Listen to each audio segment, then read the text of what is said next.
Hi, this is Pat Chaub, and I'm here at the Haven for Hunger on campus, student-supported, and I'm here with Joe and Don, and they are board members for the services.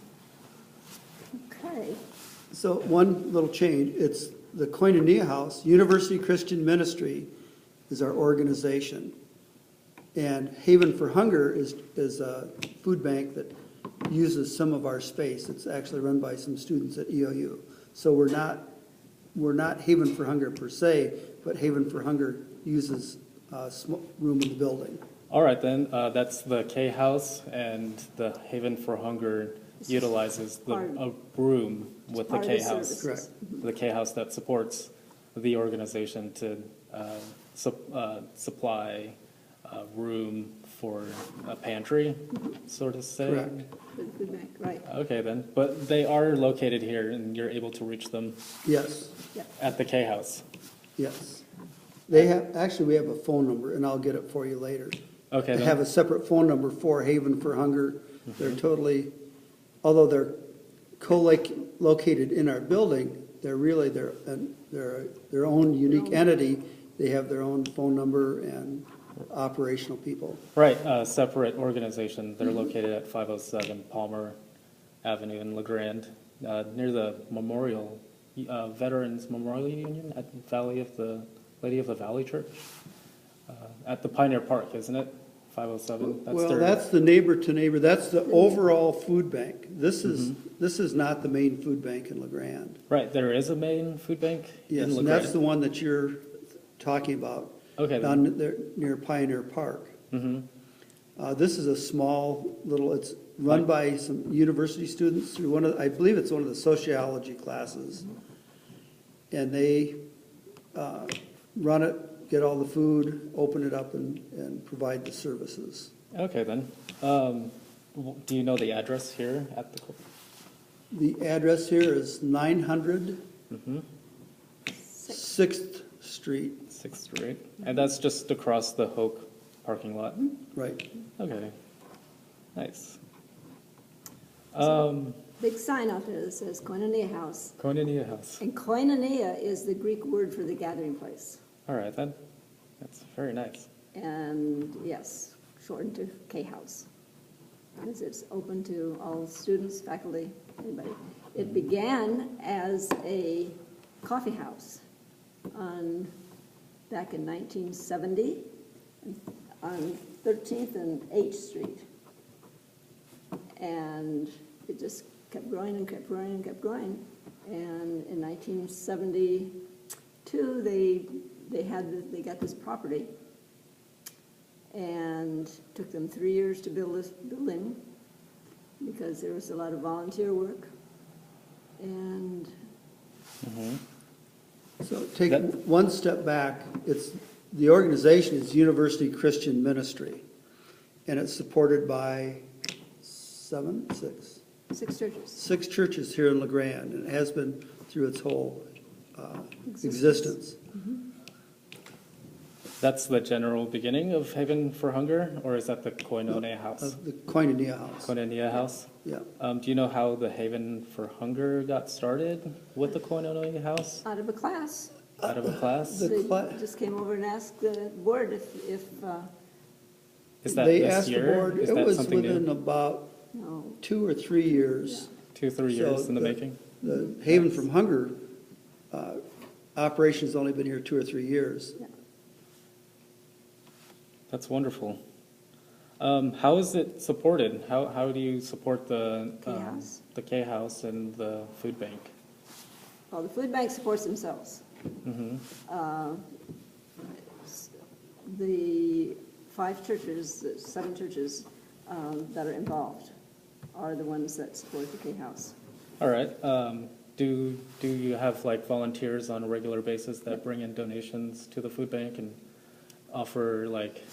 Well, I say that's a totally separate, the food bank is totally separate. So the classes, when they need to resupply the food, I think they have some food drives. And so they do that totally separate from University Christian Ministry or the K K House. Mhm. So the funding and all the activities there are totally through the, The sociology class? I believe it's one of the sociology classes that provides the personnel. All right, then. And how can these services be obtained with the students and the members of community, such as like families? We talked two different things. For Haven from Hunger, Mhm. there's a Uh-huh. number that, I believe they have somebody on the phone 24 hours a day. And like I say, I'll get you that number later. And all they have to do is call that number and they can arrange to have Yes. a time to get food. The University Christian Ministry, or K House, has breakfasts 3 mornings a week for students, Monday, Wednesday, and Friday. 7:30 to 10:30 is when we actually cook and provide food. We're open till 11 while we're cleaning up and things. Then every Thursday night, okay, let me step back. For the breakfasts, those funds come from monthly donations from the churches that are involved, and we'll get you a list of the churches also. So that monthly donations from the churches, we have some grants. We've got one from the Presbytery of Eastern Oregon. We've had other grants that have really helped us with our kitchen remodel so we can provide more and better services. And then Thursday nights, all the churches rotate, and each week, a different church provides a free dinner to any of the students that come in. So we alternate that. So every 6th week, for example, our church will do it every 6th week. Mhm. Uh-huh. Okay. And so then. there's no charge for the breakfast or the, They're all free? yes. That's great. And what does food insecurity mean to you? How do you feel that Haven for Hunger and the Koinonia House has made a difference for the students that are in need, or if students feel like they want to give to the community and drop off donations here at the house? Food insecurity, is that the first word? You Yes. start out, insecurity. Insecurity, what does food insecurity Yeah. mean to the organization? Well- What kind of priority? We know that we've got some students that are living on a very tight budget. And in fact, there was a comment that you read about the number of students. Right, we actually found, there was a research study at, I believe, Western Oregon University that documented how many students have food insecurity during the year. And at sometime during the year, it was a very high percentage, I want to say 60 or 70% at sometime during the year needed, had food insecurity. So that's kind of the basis. So that just went to support our idea, our concept and understanding of students on tight budgets, students that were struggling to get through school and having to Have warm meals Yep. during classes? Yep. have needed, that really helped them to have those meals during the week. And what was it, just a couple months ago, some young man came in and he said, "Oh, thank goodness you're here." He says, "I'm out of my food budget." And it's going to be, he was really hungry, and so we know, Budgets. we've heard that from several, especially some of these students that are living off campus, and are just really struggling. You got to Yes. pay that tuition, and Are they primarily students, or are they also community members that This is kind of strictly, drop in and this is strictly designed for students. for students. just for students?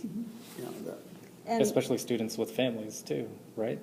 We have occasionally had, mainly it's just the students that have come in. We have, a couple of times we've had some with families that have brought, the kids have come in a few times, but Uh-huh. generally like I say, we're designed to serve the students as best we can. All right then. That's great. Students. So they can, what hours of operations are they able to pick up any donations or drop off donations? For the Haven for Hunger, Yes. they call whoever is in charge and make an appointment with them. Okay, then. So basically, we really aren't that actively involved in Okay, what they do. then. Yeah, You're just here to support the food bank. they have a space, yep. We're here, I say, our emphasis is the food, the breakfast Monday, Wednesday, and Friday, and the dinners Thursday night.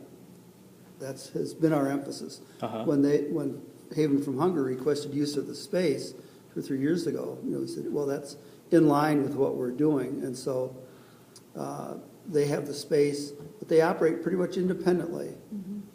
So the best way would be to call that number if somebody had something to donate to Haven from Hunger. Uh-huh. Yeah. Or reach the sociology department at EOU. I'm sure Probably, they but I'm would- not they sure know. who the actual Yeah. contact person is, which office. But Bridget Thamert is the person. if I Bridget can- Penn. Bridget. Thamert. Okay. But we also, as far as the K-House and our meals and the Word of Life is a ministerial team out of the Lutheran Church. And they are doing the worship end of it. Yes. And there's On also. Saturdays. Yes. Saturdays, right. Saturday worship, And they do a lot of other activities yeah. with students, with the EOU students. I know they've had, Well, Their you know own- Anthony Lakes, right? Yes. Yeah. they've gone on ski trips, hikes, clean up at Morgan Lake, public service type things. They done Ski trips. Ski That's- trips. ski trips. yes. They did in the homecoming or one of the parades at the beginning of the Parades. school year. They also supported, I believe it's 6 families in town. They found 6 families and provided a Thanksgiving dinner for each of those families. Uh-huh. And And they also same thing at prepared- Christmas. You prepared a meal for the replay for the choir concert, didn't you? Like, Yeah, yeah. This last they Thursday? headed that up. They did all the coordination Because for that. Mark That and was Leah Saturday. are on Saturday. Mark and Leah are on the board, and that was a board function okay then, with the K-House with the and K-House board, yes, the choir. yeah. And we're available for most anything else, and all people have to do is, get in touch with one of the board members. There was a student activity group that came in and used it and We've had a couple of groups that have used it for, different things. I think we had one that used it for a fundraiser. I'm not sure what else. Well, the bicyclers who come through, they've spent a couple. Once a year, night, yeah. Once a year. The bicyclist?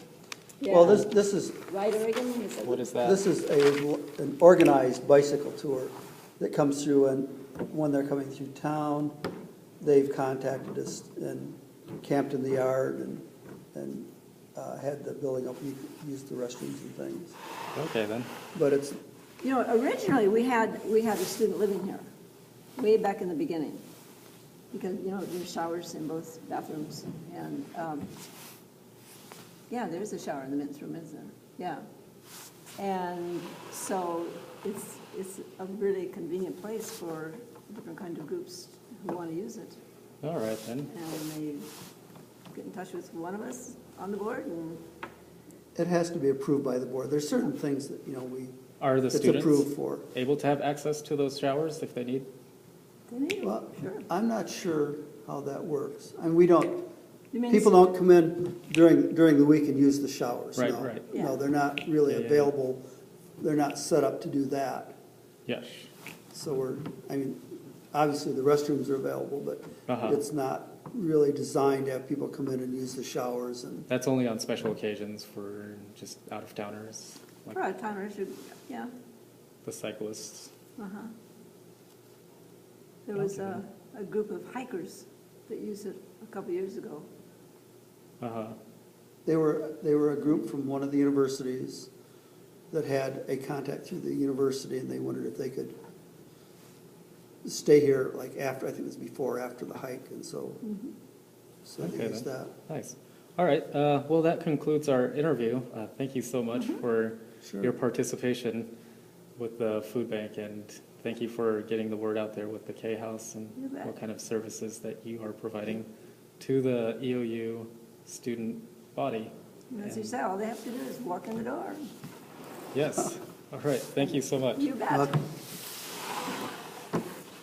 We're gonna have a good dinner tonight. Yes, You can come. yep. Thanks, everyone. Have a great day.